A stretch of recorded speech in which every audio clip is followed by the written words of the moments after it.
Hello, it's Tessa back with you for Newscast and bringing you part 2 of a look into the Isle of Man prison. In the last episode, we spoke to the prison governor and head of probation, Leroy Bonnick. It follows an inspection of the Jurby facility by the HM Chief Inspector of Prisons. It's the first in 12 years.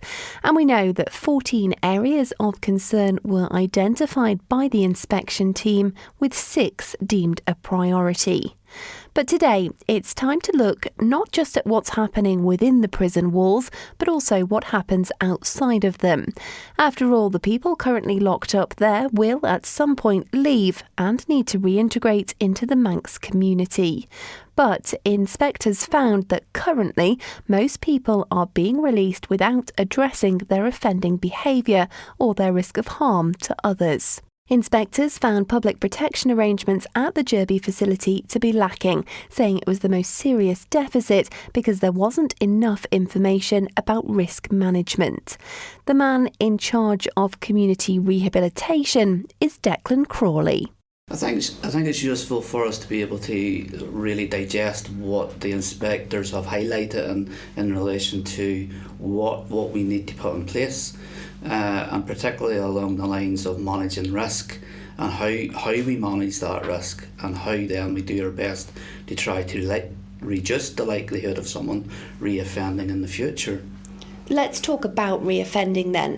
The inspectors found that risk management did not focus enough on analysing and managing the risk of harm to other people, a lack of intervention to avoid reoffending, and they said that people were being released without addressing the behaviour that they'd gone in for effectively.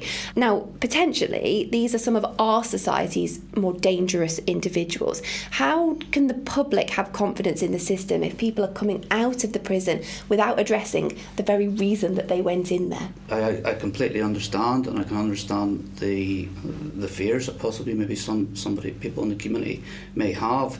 I can assure them that with the introduction of my forensic psychology team, that we now do carry out rigorous assessments in relation to trying to identify the factors that contributed to why someone committed the offence in the first place.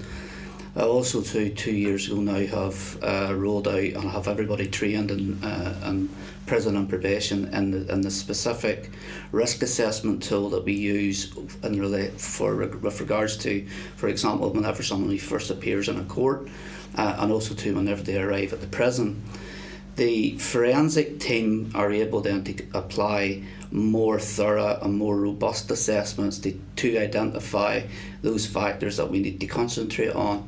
And for example, that can be things such as people's low self-esteem, people's low ability to cope, IQ tests, also with regards to violent offences and rigorous assessments with regards to those. Like, I could name some of these assessments. I don't want to get too jargonistic, but they are thorough assessments, and again are the gold standard that are used within the forensic psychology world. And is the ultimate aim of that to stop somebody leaving the prison and then reoffending? Again, that is what is really the goal that we try to achieve. But I think it's important to contextualise that the assessment is still as part of the intervention. So once we are part, and these assessments can take up to maybe 3 months to complete. That'll give us a better and rounder picture of what is the best way then to address that individual. Is he or she best addressed within the Life Minus Violence programme, which started in the prison in March this year, just as the inspectors were coming to inspect us. That programme now has been running for 3 months and has been eight prisoners are now engaged in that. These are people who have engaged in serious violent offences.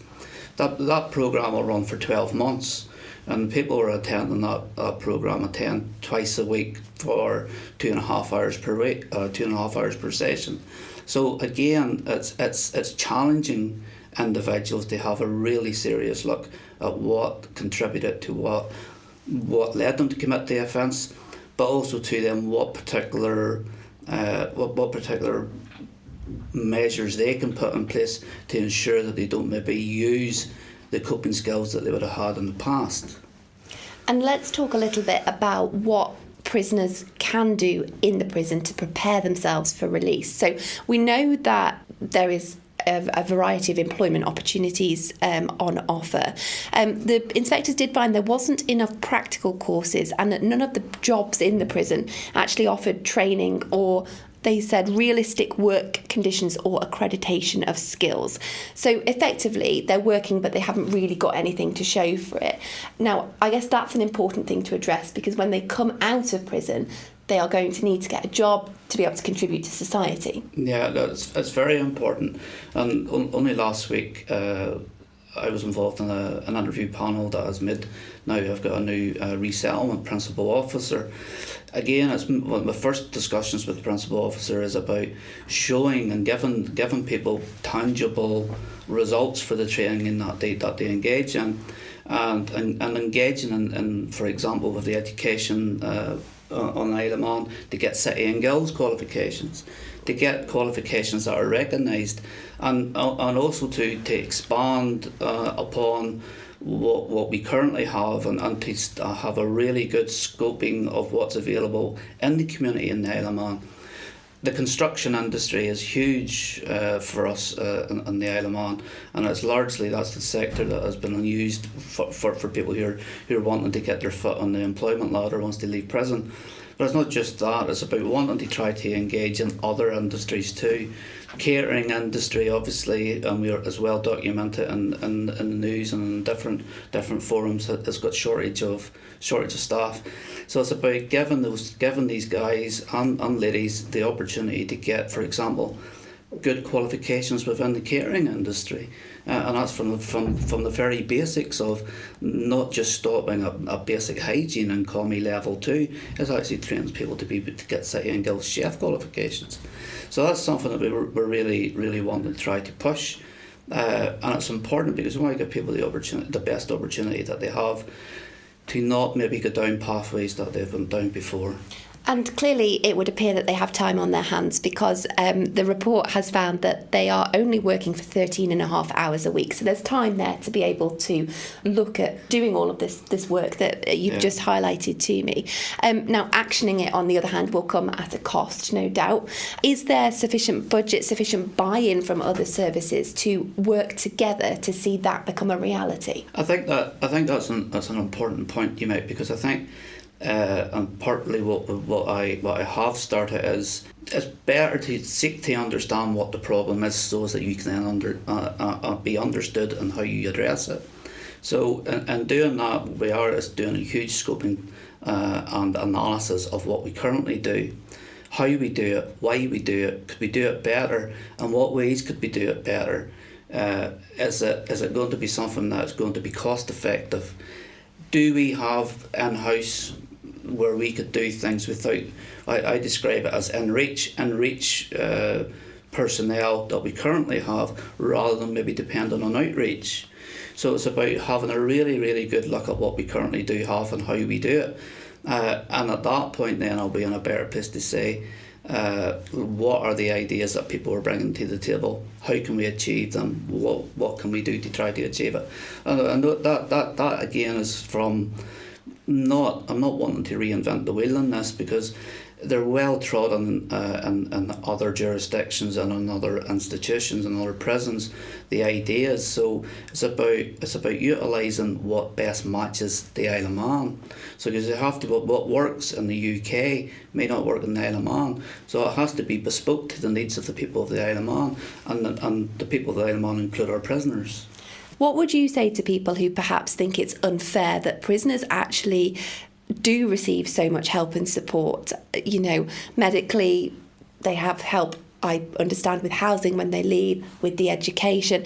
Many people would say that they are also struggles that people on the outside have, but they don't have that access to the support. Is that a valid point? And what is the benefit of giving the people who are incarcerated these opportunities? I can completely see the point, and again, it's a valid point. However, for me, I think it's important to recognise that the best opportunity we have of not creating another victim is by addressing the needs of the person who created a victim in the first place. if you help the person who has had particular, for example, maybe issues with drugs, alcohol, maybe no positive structure in their life or no hope in their life, you hopefully reduce the likelihood of someone else being a victim. So for me, that's the driver in relation to what I do. It's about wanting to try to ensure that if someone does come back into the community, that they are a contributing citizen the same as everybody else, and that the likelihood of some poor individual becoming a victim is reduced. If you're interested in this subject, you can find more on this story on the Manx Radio website, as well as the interview with the prison governor and the full inspection report. You'll also find the action plan the Department of Home Affairs has created to tackle the issues outlined by the inspectors.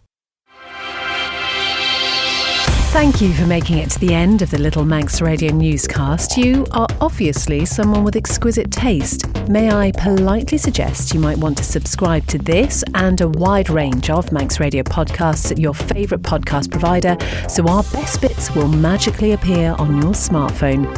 Thank you.